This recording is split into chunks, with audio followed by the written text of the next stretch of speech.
Same ruta, different bikes. And this year, dalawang new bike day vlog. Okay, mamaya i-review natin. Bike shock natin mamaya. Medyo nangangapa pa tayo sa sa sizing nito.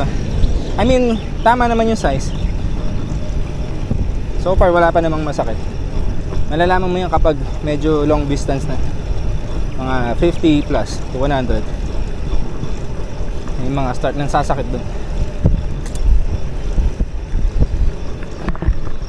Morning. Sige.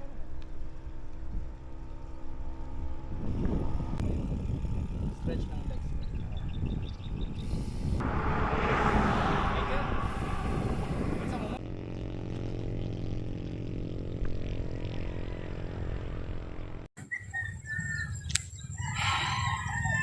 Sa to? Somewhere sa Bamban. I-bike check natin to. Ito pala yung Katana Pro, Pinewood Katana Pro or yung version 2. At ito yung kay kay Ralph. Shoutout bro. Katana 1. Alam nyo ba, mas magaan pa to. Mas magaan pa to ng konti itong bike na to. So yung sa old version ng Katana, naka Tiagra. Tapos Tiagra, Shimano din yung niyan, yung cassette. Tapos Tiagra, tapos yung STI Tiagra. Tapos carbon din to. Tapos hindi siya naka Tiagra na hydraulic, pero naka siya, cable actuated. So yan. Ngayon, ito na tayo sa version 2. Ito naman naka Shimano GRX. Wow! 2x10. Tapos carbon fork din. Mas malaki nga lang yung clearance ng fork na to. Tapos through axle sila, harap at likod. Tapos sagnate yung hubs. Tapos ito naka full hydraulic. Yan, Shimano GRX. And then ito naman yung handlebar niya is yung integrated. So magkasama na yung stem tsaka yung handlebar.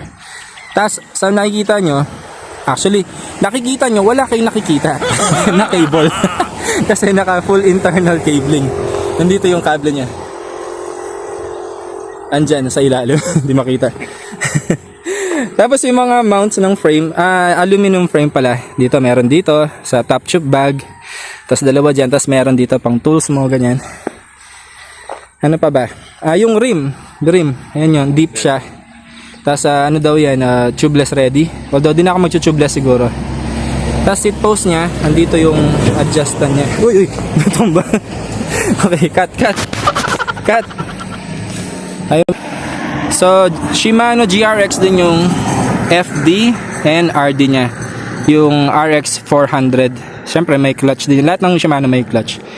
Tapos 2x10. Pero sabi sa mga sa YouTube, ano daw yan eh. Minsan ginagawang 11 speed, kaya naman. Basta 11 speed yung shifter mo.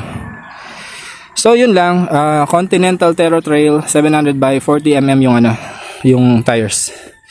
Okay na okay. Price nito, ito pala nung nilabas to, alam ko nasa 36 tong version 1. Ito naman 37.8 yung nabili ko.